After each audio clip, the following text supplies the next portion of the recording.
Pessoal, sejam bem-vindos a mais um vídeo aqui do canal. Meu nome é Bruno Rossini, sou médico otorrino e hoje eu tenho a grande satisfação de convidar a minha amiga e também colega de faculdade, doutora Tatiana Cortes, médica dermatologista, e nós hoje vamos abordar um assunto que incomoda muitos pacientes e eu espero que a gente consiga ajudá-los. Nós vamos falar sobre otite externa eczematosa crônica. Doutora Tatiana, seja bem-vinda, muito obrigado por sua disponibilidade.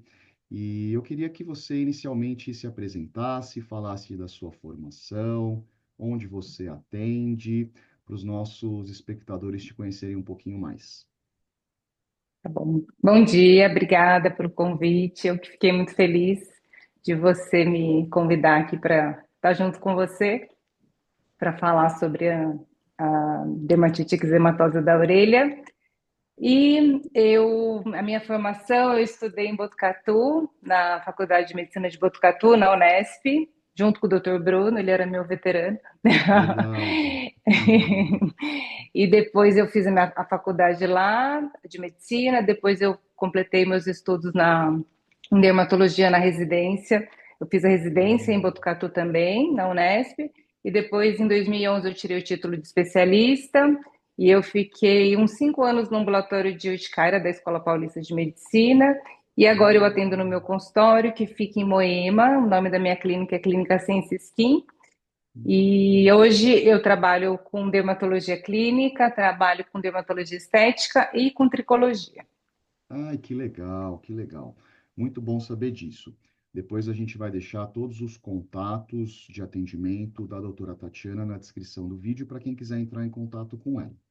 E vamos começar falando, doutora Tatiana, sobre eczema. O que que significa, né, o eczema, como ele se manifesta? Nós sabemos que ele pode acometer diversas partes do corpo, não só a orelha, que é o foco agora da nossa conversa, mas explica para a gente um pouquinho o conceito do que é eczema, por favor. Tá? Então, eczema é uma inflamação da pele. E hoje a gente sabe que tem alguns fatores que levam a essa inflamação. Então, a gente sabe que geralmente tem uma disfunção da barreira cutânea. Então, a barreira cutânea que deveria proteger não está cumprindo bem a sua função. E aí, Uhum. por não ter essa proteção bem feita, ela fica suscetível a agentes externos, a alérgenos, a agentes irritantes, fungo, bactéria.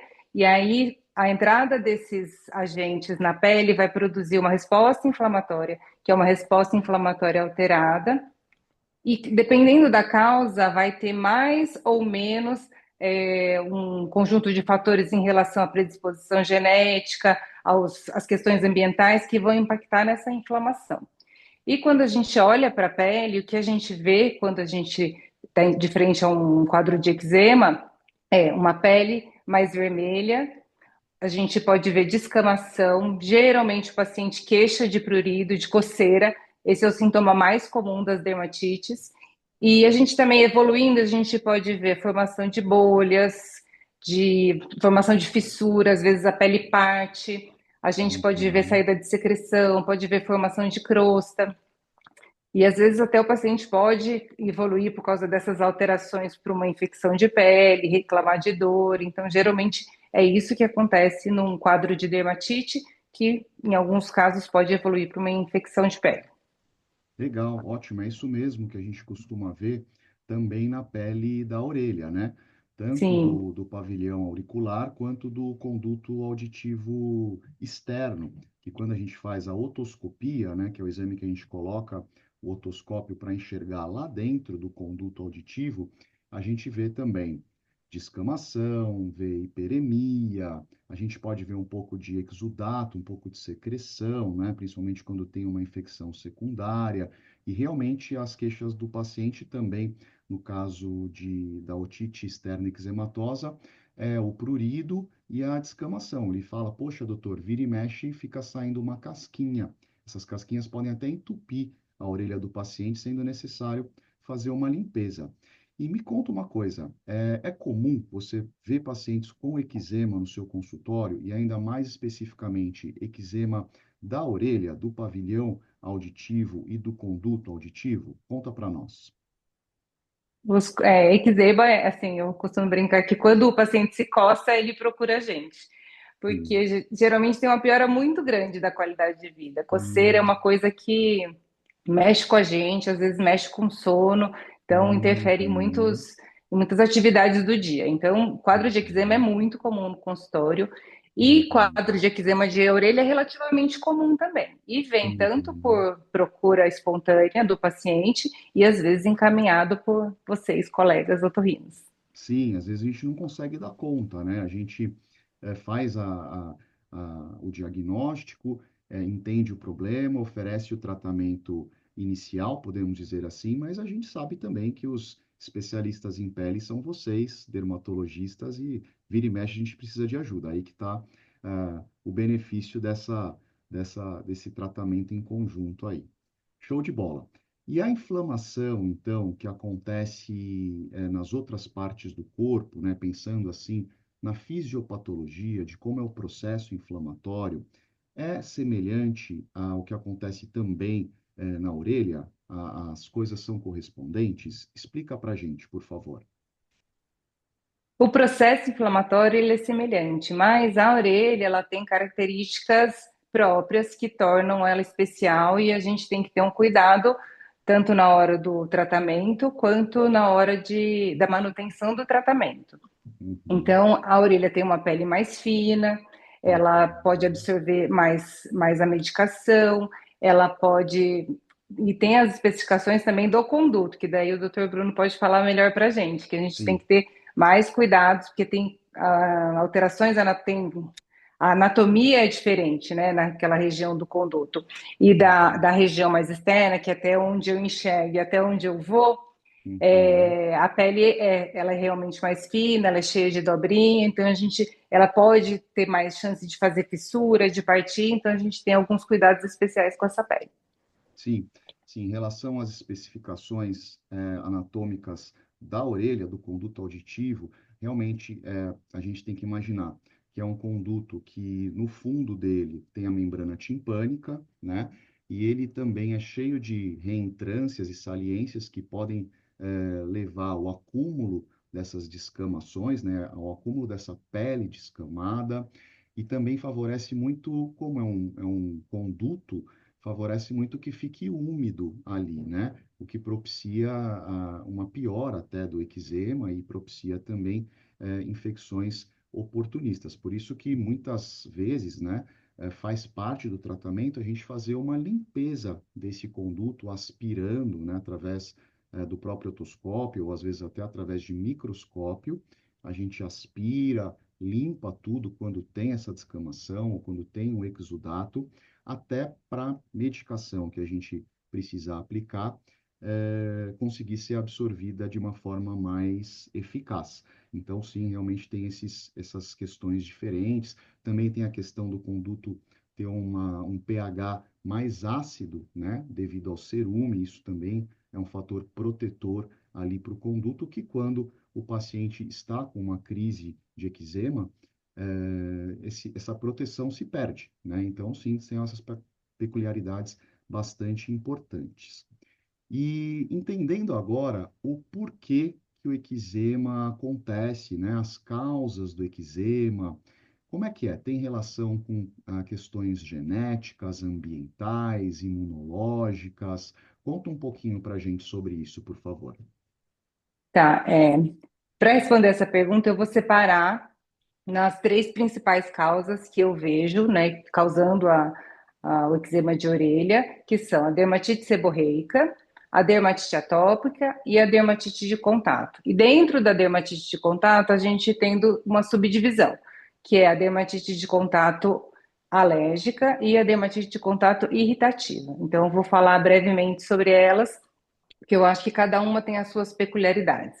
Então, eu vou começar Uhum, pela dermatite seborreica, que o que acontece nesses casos é que o paciente geralmente tem uma predisposição a ter uma pele mais oleosa, e esse Hum, aumento de oleosidade vai favorecer a proliferação de um fungo que a gente tem na pele normalmente, mas que ele se aproveita desse ambiente que está mais oleoso e ele aumenta a sua, e ele prolifera. Então vai ter uma uhum, hiperproliferação desse fungo e ele vai metabolizar esse ácido, essa gordura que fica sobre a pele, e aí isso vai provocar uma resposta inflamatória pelo indivíduo, e aí a entendi. gente começa a ter os sinais de dermatite seborreica. E geralmente, quando a Uhum. gente encontra a dermatite seborreica na região da orelha, a gente pode encontrar também em outros lugares. É muito comum no couro cabeludo, então o paciente fala para você que ele tem caspa. Ah, E isso que aí eu a ia gente perguntar. vê, É a caspa, a dermatite seborreica. Sim, sim, sim, legal. E conta para nós agora, então, sobre a parte de dermatite atópica que você comentou. tá. Como é que a dermatite atópica pode acometer a pele da orelha e o que que pode causar essa dermatite atópica?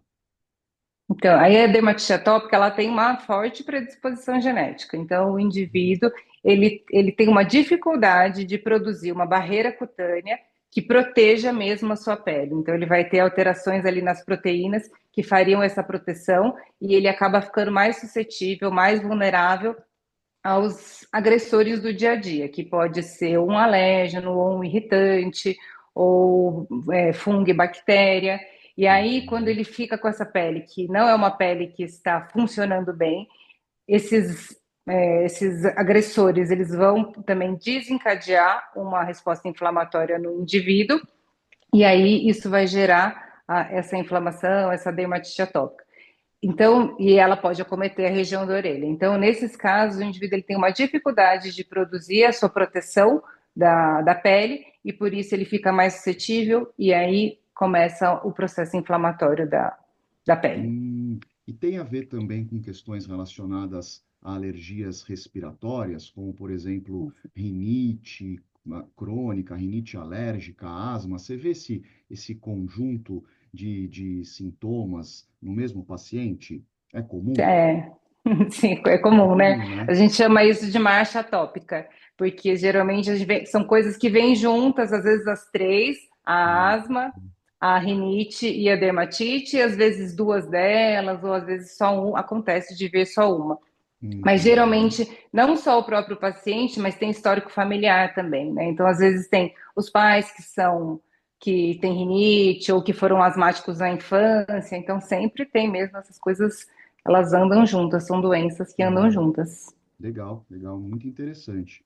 E você comentou então de um terceiro tipo bastante comum de doença que pode se manifestar também como eczema, que seria a dermatite de contato, é isso? Explica para gente como a dermatite de contato pode ocasionar o eczema na orelha, por exemplo.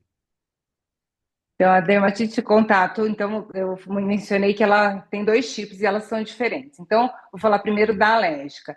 A alérgica, geralmente, a gente não tem uma alteração de barreira no início.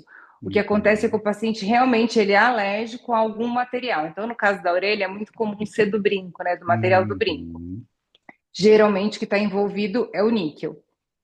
E aí ele vai ter, então assim, no primeiro contato que ele tem com o metal, por exemplo, ele não acontece nada com a pele, mas no segundo contato, que ele já tem o sistema imune dele já reconheceu aquele alérgeno como um alérgeno, e ele vai montar uhum. uma resposta inflamatória, assim que ele entrar em contato novamente com aquele alérgeno, ele vai desencadear uma resposta inflamatória que vai gerar o eczema. Que interessante, que interessante. Uhum.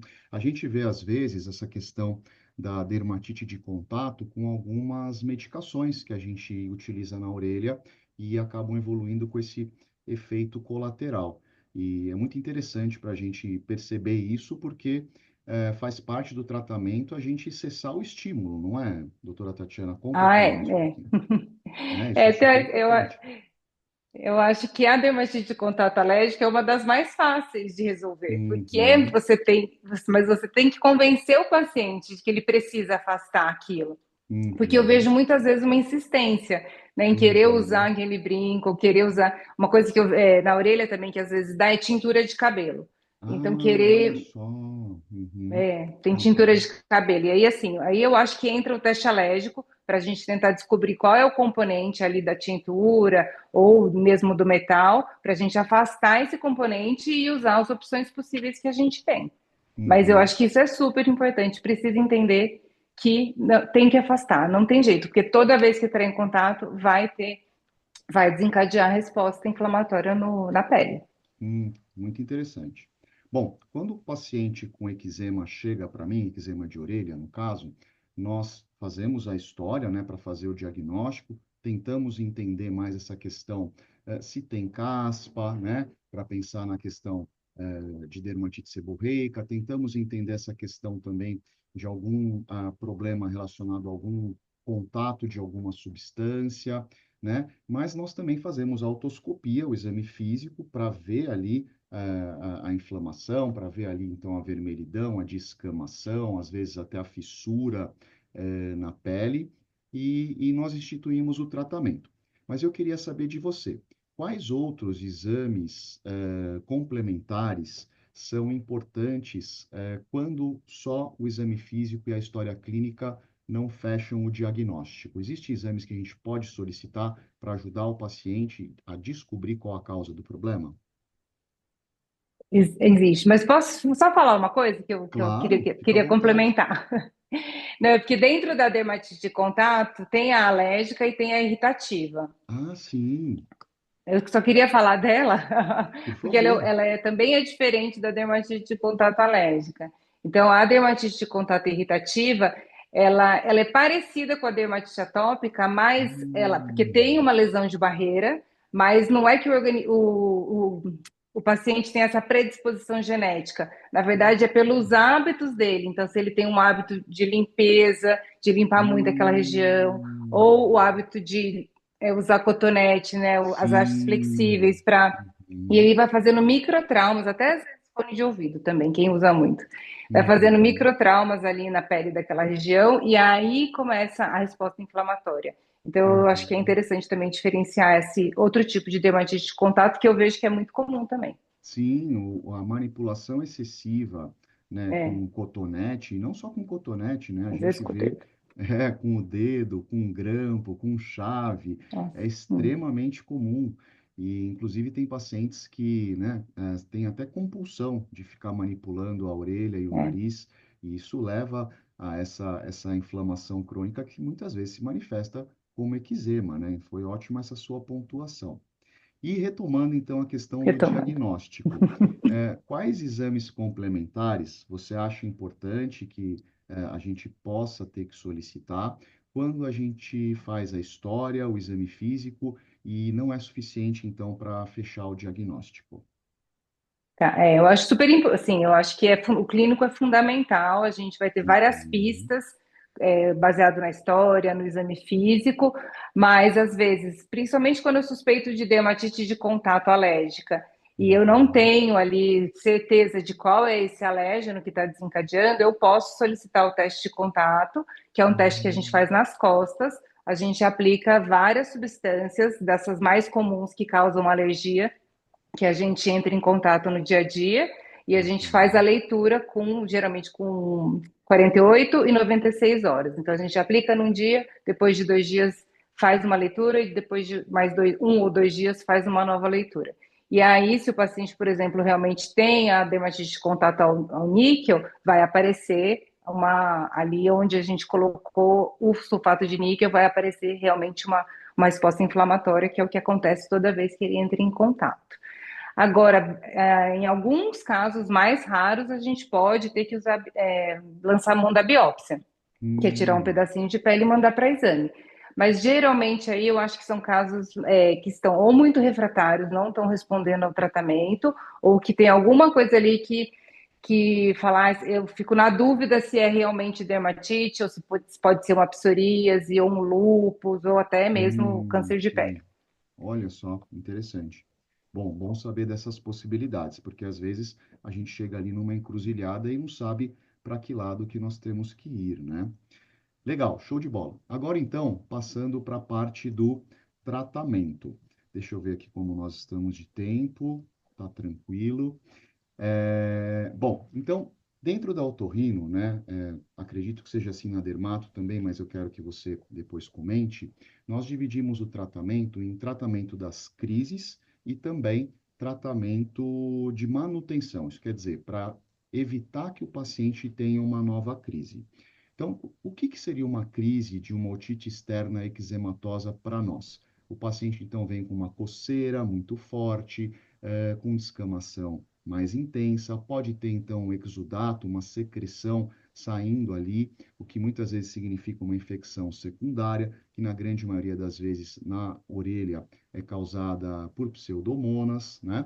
E nós temos então que, para tratar essa crise, fazer uma limpeza, fazer uma aspiração e aplicar gotas tópicas, na maioria das vezes com corticoide e, por exemplo, um antibiótico, por exemplo, a cipro, né? E depois, para manutenção, para evitar que o paciente tenha novas crises, a gente tem que tentar deixar aquela pele da orelha o mais íntegra, o mais funcional possível. Então, a gente pode usar óleos emolientes, a gente pode usar até formas de acidificar um pouco o conduto, porque o conduto auditivo é um pouquinho mais ácido do que o restante da pele, devido ao próprio cerume, né? E dessa forma a gente consegue ter uma manutenção da saúde dessa pele, que reflete em proteção ali local. E dentro da dermato, pensando na sua visão, como que vocês fazem o tratamento da crise, o tratamento de manutenção? Como que funciona isso? Tá. Eu acho que é bem dividido mesmo. Bem dividido, não.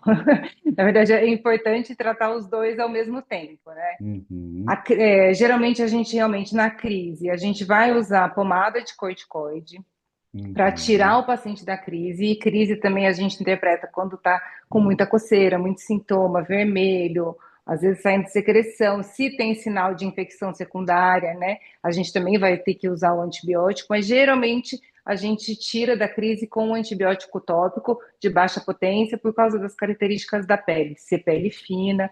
E, e uhum, aí depois, mas não necessariamente depois, geralmente eu já começo a orientação do paciente para a fase de manutenção, porque a manutenção uhum, começa já no tratamento da crise. Assim que ele uhum, terminar o tratamento da crise, que vai ser curto, o corticoide a gente usa por pouco tempo, a gente vai começar o tratamento, a gente vai continuar o tratamento de manutenção. E aí o tratamento de uhum. manutenção, acho que também depende um pouco de cada doença. Então, Sim, por sim. exemplo, se é um paciente que está numa crise de dermatite seborreica, eu vou pensar em usar produtos para fazer a limpeza daquela região, porque pensando que a gente tem uma alteração de barreira, a gente tem que cuidar para que essa barreira se refaça, senão novamente ele vai ter esse problema. Então, eu vou Uhum, ter que usar produtos para diminuir aquela oleosidade, porque o paciente com dermatite seborreica tem a oleosidade impactando na formação da dermatite. Então, eu vou ter que usar, uhum. pode ser o sabonete que a gente usa para o rosto, ou pode até ser o shampoo anti-caspa. Na hora do Legal, banho, ele faz uma legal. espuminha, lava aquela região da orelha e depois enxágua. Então, a gente vai ter que Uhum. fazer essa limpeza, fazer a secagem, geralmente com uma toalhinha de algodão, assim, bem molinha. Agora que eu tenho as meninas que já cresceram, Ah, cresceram, sim. e eu tenho as fraldinhas delas que agora eu não uso Ai, mais, eu geralmente bem uso para macio, essa né? função, Uhum. que é bem macio. E depois a gente pode usar hidratantes também, que contenham, por exemplo, antifúngicos, para que tenham também a textura leve, para a gente manter essa barreira intacta. E Alô, doutora Tatiana, tá me ouvindo? Oi? agora Voltou, voltou. voltou. Continua, você estava Eu, falando para manter a barreira intacta da pele, você estava falando sobre os hidratantes leves com um pouco de antifúngico, né? Isso, eu acho que é legal para dermatite seborreica. Agora, para Uhum. dermatite atópica, eu já penso que a primeira coisa que acontece é a disfunção da barreira. Então, eu vou ter que Sim. usar sabonete mais suave, sabonete que não faça uma limpeza muito agressiva. Então, também, o mesmo sabonete que usa para o rosto, que geralmente esse paciente tem a pele seca, ele vai usar para fazer a limpeza da orelha e também ele vai usar hidratantes com ativos mais Uhum. calmantes, com mais potencial de hidratação. Agora, Uhum. para a dermatite de contato, a manutenção é não usar, não entrar em contato com aquilo que ela tem alergia. E aí isso é Uhum. uma orientação que é muito importante para o paciente entender. E para dermatite Uhum. de contato irritativa, a gente vai ter que descobrir qual é a manipulação que está ocorrendo ali. E aí também Uhum. orientar e tentar tirar essa manipulação, ou se é o uso de algum aparelho, né? A gente vai ter que Uhum. ver o que a gente pode fazer para diminuir esse trauma. E Uhum. também a gente pode adotar as mesmas medidas de limpeza suave, de hidratação também. Uhum. Que legal, que legal. Bom, então, para a gente ir finalizando, agora eu queria trazer algumas orientações para os pacientes, né? O que que os pacientes podem fazer para evitar crises de otite externa eczematosa, de eczema na orelha e até outras partes do corpo. Dentro da otorrino, a gente sempre fala para os pacientes evitarem, né, quando possível, de deixar o conduto auditivo úmido. Então, pacientes que têm propensão a terem otite externa eczematosa ou têm otite externa eczematosa recorrente, a gente pede para evitar nadar, evitar mergulhar, às vezes até proteger a orelha na hora do banho, passando um pouquinho de óleo num algodão e tampando a orelha com algodão para evitar entrar água. Também evitar a manipulação, como a gente falou, né? Porque os pacientes têm aquela coceirinha, aí não aguentam, vai, coça um pouquinho, e essa coceira por si só acaba se perpetuando, vira um ciclo vicioso, aí coça mais, né? Começa com aquela coceirinha gostosa, depois transforma-se naquela crise de otite com secreção, dor, aquela coceira insuportável. Então, segurar a coceira, né, sempre que possível. E que outras dicas você dá para os seus pacientes para evitarem uma piora aí das crises eczematosas, podemos dizer assim? Eu acho que tem a limpeza, né? A limpeza adequada ao tipo de pele, eu acho que isso é super importante. A secagem também, a umidade sempre Uhum, ajuda na proliferação de fungo, bactéria, então eu acho que isso é importante. E uma secagem pouco traumática, então com muito uhum, cuidado, por isso que essa a coisa da fraldinha, o tecido uhum, bem molinho, esse geralmente é uma coisa interessante. Evitar o uso de haste flexível, né, uhum, principalmente com muita força e no conduto nunca usar, né, lá dentro. Nessa parte uhum, externa pode com cuidado. E hidratação não é para todo mundo, mas eu acho que quem tem essa propensão precisa cuidar mais dessa região da orelha. Então, a hidratação vai uhum, ser uma das coisas que vai ajudar a não ficar voltando essas dermatites. E o trauma, né? O trauma é super importante. uhum, Porque o trauma eu vejo mesmo, porque começa assim, a coceirinha e também a manipulação da descamação. O paciente se incomoda com aquela descamação, ele quer remover, mas junto ele vai removendo a função da barreira e vai desprotegendo cada vez mais e realmente forma um ciclo vicioso que a gente precisa interromper. uhum. Show de bola, muito bom. Gostei muito, foi muito legal. Acredito que a gente, com essas informações, nós vamos conseguir ajudar alguns pacientes aí, os nossos espectadores. Fico muito feliz que você tenha vindo aqui participar, do meu canal. Muito contente mesmo, muito obrigado. Eu E que para agradeço. finalizar, eu queria que você deixasse uma mensagem final e falasse novamente o nome da sua clínica, o endereço, e depois eu vou deixar todos os contatos também na descrição, do vídeo, para quem quiser te procurar, tirar dúvidas. Fala sua mensagem final, por favor, e aonde você tem atendido atualmente. Bom, obrigada, Bruno, adorei, foi super legal. Que bom, que bom. E obrigada também para quem está assistindo, para quem vai assistir. Eu estou atendendo em Moema, o nome da minha clínica é Clínica Sense Skin, e o meu endereço é Alameda dos Maracatins, 426, no Conjunto 711. Que legal. Bom, então, um beijo grande para você, Beijo. muito obrigado a todos os espectadores e nós voltamos a conversar em breve, tá bom? Um beijo. Beijo, até mais. Tchau, tchau. Até. Tchau.